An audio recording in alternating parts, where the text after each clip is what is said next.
ఇది చాలా sensitive issue. ఇది ఒక రిపోర్ట్, అది సాలిడ్ రిపోర్ట్. ఇది మాట్లాడేటప్పుడు మేము ఆలోచించుకొని మాట్లాడి, నేను కూడా దాన్ని ముందుకు తీసుకెళ్ళినప్పుడు పర్యవసానాలన్నీ ఆలోచించి, కానీ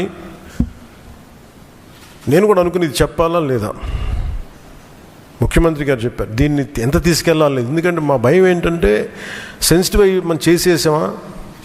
భగవంతుడితోటి మీకు గతంలో చెప్పినట్టుగా రామచంద్రమూర్తిగా విగ్రహం తల నరికేస్తే రామతీర్థంలో, దాన్ని చేయడం మళ్ళీ ఇప్పుడు చేసి దీని మీద మనం తప్పుగా అనుకుంటారా, లేదంటే దీన్ని కూర్చోబెట్టి రాజకీయ పరంగా లబ్ధి పొందుతారు, ఇలా ఆలోచిస్తారని చెప్పి 1-2 రోజులు ఆలోచించినా కానీ చెప్పకపోతే ఏం జరుగుతుంది. రేపు పొద్దున మీ అందరికీ తెలిసి కూడా మీరు ఎందుకు మాట్లాడలేదు, అదొక ప్రశ్న ఉంటుంది. అందుకని దాన్ని మాట్లాడాల్సి వచ్చింది. ఎందుకంటే ఆల్రెడీ మేము గవర్నమెంట్ ఫామ్ అయ్యాం, 5 years మేమే ప్రభుత్వంలో ఉంటాం. ఇది లాస్ట్ 6 నెలల్లో ఏదైనా ఉందంటే ఒక మేము ఇలాంటి ఏదైనా చేసాం ఒక అర్థం ఉంటుంది. వచ్చిన 2 నెలలు మాకు ఏం అవసరం ఉంది, 5 years ఈ ప్రభుత్వమే ఉంటుంది. ప్రజలు ఎన్నుకున్నారు. ఇది తీసుకెళ్ళకపోతే తప్పు అవుద్ది. ఎందుకంటే మా బేసిక్గా అందరం ప్రతి మతాన్ని గౌరవించే సంస్కృతి ఇది. ఈ దేశంలో హైందవ సంస్కృతి లేకపోతే మిగతా సంస్కృతులు లేవు. అలాంటి హైందవ సంస్కృతి మీద ఇంత అపవిత్రం జరిగినప్పుడు, వీళ్ళు రిపీటెడ్గా చేస్తున్నప్పుడు ఇది చెప్పాలా లేదా అని కూర్చొని చాలా తర్జనలు పడి, నాకు పర్సనల్గా గిల్ట్ ఉండి, అరే మనం ఇంత కళ్ళ ముందు ఇంత రిపోర్ట్ మాట్లాడకపోవటం అని చెప్పి చేసిన తర్వాత తద్వారా మీ అంశాలు తెలుసు. అది సుప్రీంకోర్టు దాకా వెళ్ళింది. కొంతమంది మీరు ఇట్లా అన్నారు, లారీకి లబ్ధన్నారు. మాకేం పోతే 5 సంవత్సరాలు మేమే ఉంటాం, మాకు ఆ భయాలు లేవు. కానీ దీన్ని కరెక్ట్ చేయకపోతే ఎందుకు మాకు ఉంది అంటే దీనికి నేపథ్యం అసలు వీళ్ళని మీరు ఎగ్జామిన్ చేయాలి. ఈ సమావేశం ద్వారా ప్రజలందరూ కూడా మేము ఏం ఎగ్జామిన్ చేస్తున్నామంటే వీళ్ళు ఎలాంటి పరంపర నుంచి వచ్చారు, వారసత్వం ఏంటి వీళ్ళకి. వీళ్ళు భగవంతుడి మీద పగబట్టారు. వీళ్ళు 7 కొండల స్వామి మీద పగ ఉంది. అది ఈరోజు పగ కాదు, ఏం పగో నాకు అర్థం కాదు. అది 7 కొండలు అంటాం. 7 కొండలు ఎందుకు, నీకు 2 కొండలు చాలని.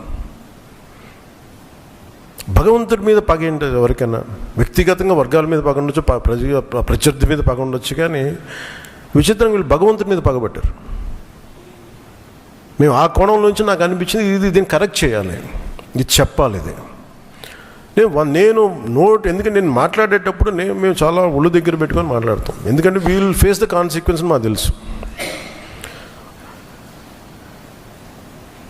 ఉదాహరణకి మీకు అయోధ్య రామ మందిరం నిర్మాణానికి ఈ దేశం ఎంత తల్లడిల్లిపోయింది, ఎంత కదిలింది, ఎన్ని గొడవలు జరిగినాయి. ఇలాంటి దీనికి కూడా వీళ్ళు పంపించిన దాదాపు 1,00,000 లడ్డూలు ఇవన్నీ కూర్చోబెట్టి ఇన్ఫర్మేషన్ తీసుకుంటామంటే ఒకటి అసలు ఏం జరిగింది అన్నీ మొన్న వీళ్ళు చెప్పిన రిపోర్ట్లోనే దాంట్లో యానిమల్ కొవ్వు లేదంటున్నారు. సరే, ఫర్ ఎగ్జాంపుల్ నేను ఒక ఆర్గ్యుమెంట్ సేక్ అన్ని రిపోర్ట్స్లో కూడా ఎక్కడ కూడా ఈ నెయ్యిలో నెయ్యి లేదు. 59,70,000 పైచిలుకు కిలోలు ఉండే 59,70,000 కిలోల నెయ్యి మీరు ఇది ఈ అసలు కల్తీ నెయ్యి అని కూడా దీన్ని కల్తీ వనస్పతి, కల్తీ ఈ పామాయిల్ అనాలి దీన్ని. ఇవి దీంతో కలిపి ఇన్ని కోట్ల లడ్డూలు చేసిన తర్వాత దాంట్లో 1,00,000 లడ్డూలు అక్కడ కూడా పంపించారు, అయోధ్య కూడా పంపించారు. వీటి నేపథ్యం మొత్తం రిపోర్ట్స్ అన్నీ వచ్చిన తర్వాత ఈ నెయ్యిలో ఎక్కడా కూడా 59,70,000 ఇక్కడ లడ్లు దీనికి సంబంధించింది వీళ్ళు అనుకున్న సోకాళ్ళు నెయ్యి సప్లై చేసి దాంట్లో ఆన్ రికార్డ్ 58 లక్షల పామ్ ఆయిల్ దానికి సంబంధించిన ప్లాంట్ బేస్డ్ అన్నీ దొరికినాయి. అవి కాకుండా 1,70,000 నుంచి దాదాపు 2 లక్షల వరకు కెమికల్స్ దొరికినాయి. ఇవి ఆన్ రికార్డ్ వాళ్ళు కొన్నట్టు. మీకు టీటీడీకి మేము ఇన్ని లక్షలు 59 లక్షల పైచులకు నెయ్యి సప్లై చేసామంటే ఆ పర్టికులర్ కంపెనీ 58 లక్షల పైచులకు వీళ్ళు మనకి పామ్ ఆయిల్ దానికి సంబంధిత అన్నీ కొన్నారు. అలాగే 1,70,000 ఈ కెమికల్స్ కొన్నారు. ఇవన్నీ చాలా ఆన్ రికార్డ్ దొరికారు. ఎక్కడా కూడా సిబిఐ కానీ ఎక్కడ క్లీన్ చిట్ ఇవ్వలేదు. క్లీన్ చిట్ ఎక్కడ ఇవ్వలేదు.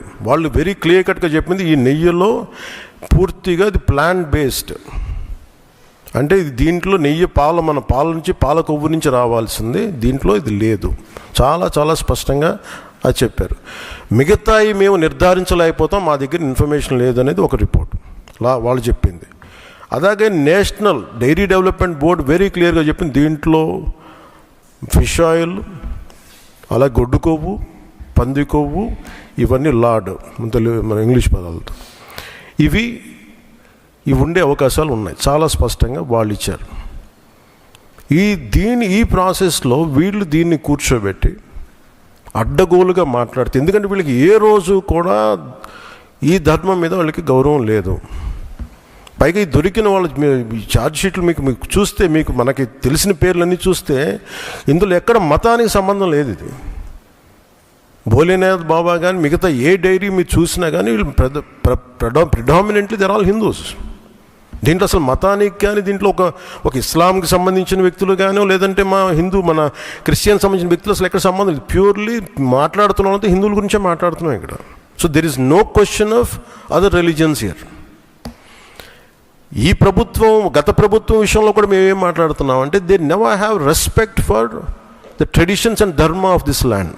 అది చాలా ఆబ్వియస్గా చాలా మనకు తెలుస్తూ ఉంది. దాంట్లో భాగంగానే వీళ్ళు అదే చేశారు. చూసి ఈరోజు మాట్లాడి క్షమాపణ అడగకుండా తప్పు జరిగిపోయింది.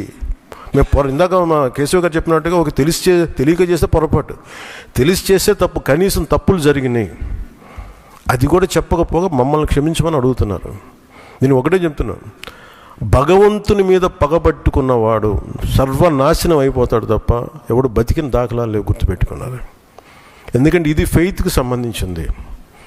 చాలా స్పష్టంగా, చాలా క్లియర్గా సిబిఐ దాంట్లో మీరు కల్తీల మీరు అసలు నెయ్యి లేని దాంతో మీరు లడ్డూలు చేసి, దాంట్లో మీరు ఇందాక చెప్పిన గ్లిజరైడ్స్ ఇవన్నీ ఉన్నాయి కదండి. దానికి మీకు ఒక రికార్డ్ చెప్తాను. 2019 నుంచి 2025 వరకు మీకు కనీసం ఒక నువ్వుల నూనె 180 రూపాయల నుంచి 268 రూపాయలు ఉండేది కనీసం 26కి ఈ రోజుకి.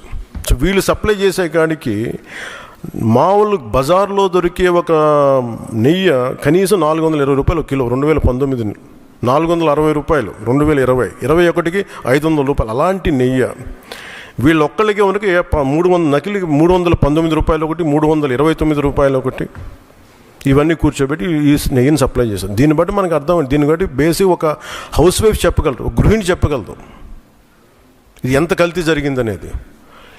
ఇలాంటి నెయ్యిని కూర్చోబెట్టి ఇది భగవంతుడికి ఇచ్చి ఈరోజు బుకాయించి తప్పులు చేసి మళ్ళీ ఈరోజు ఏం లేదని మాట్లాడుతూ ఉన్నారు వీళ్ళు.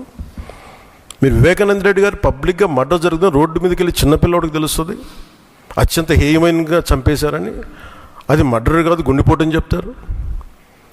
వెండి విగ్రహాలు పోతే, అమ్మవారి విగ్రహాలు పోయిందంటారు. విగ్రహం కాల్చి ఎవరన్నా అపవిత్రం జరిగితే ఎవడు పిచ్చోడు చేశాడు అంటారు. ఈరోజు కల్తీ జరిగిందని మాటలు అసలు కల్తీ లేదు, ఇది పూర్తిగా క్లీన్ చిట్ ఇచ్చిందంటారు. దీన్ని బట్టి మనం అందరం అర్థం చేసుకోవాల్సింది, ఇది వీళ్ళకి దీని మీద గౌరవం లేదు. వీళ్ళకి 7 కొండల వాడికి 2 కొండలు చాలు అన్న ఆలోచన విధానం నుంచి పుట్టిన వాళ్ళు ఈరోజు ఏ స్థాయికైనా దిగజారగలరో ఇది చాలా ప్రస్ఫుటంగా మనందరికీ తెలియజేస్తూ ఉంది. ఇది we are very very clear about protecting the traditional Hindu values, dharmic values. We are very clear about it. మేము చాలా స్పష్టంగా ఉన్నాం. మేము ఇక్కడ కల్తీ జరిగింది అంటే వేరే మతాలను అనటం కానీ, వేరే విశ్వాసాలను కించపరచడం కానీ ఎక్కడ లేదు. ఒక తప్పు జరిగింది, అడల్ట్రేషన్ జరిగింది, we are very clear about it.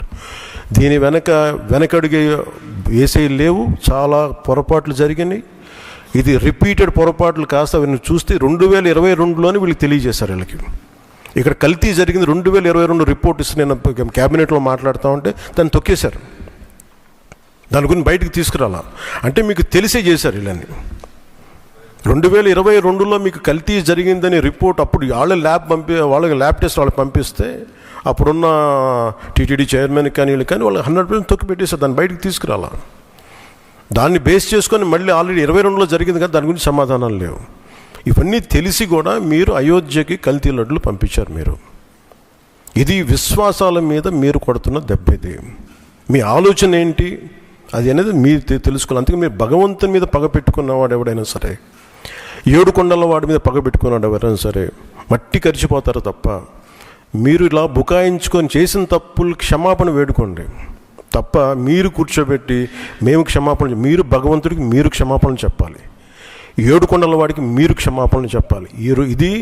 ఈరోజు మీరు మాట్లాడుతుంది ఈ రోజుతో ఆగదు. ఇది ఐ విల్ మేక్ షూర్, మా కూటమి will make sure that you will be liable everyone, ప్రతి ఒక్కరు కూడా. ఇది ఎంత టైం పడుద్ది, ఏం టైం పడుద్ది అనేది సిబిఐ ఫర్దర్ రిపోర్ట్ రావాలి, అది కేసులోకి మన కోర్టులకు వెళ్ళాలి. అన్నీ అయిన తర్వాత ప్రతిది ఇది అయితే మేము 100% దీన్ని వదలం. ఖచ్చితంగా ఈ దోషులను ఎవరైతే ఉన్నారో మేము క్షమాపణ చెప్పడం కాదు, మీరు భగవంతుడికి మోకరిల్లే వరకు యుద్ధం సాగొద్దు.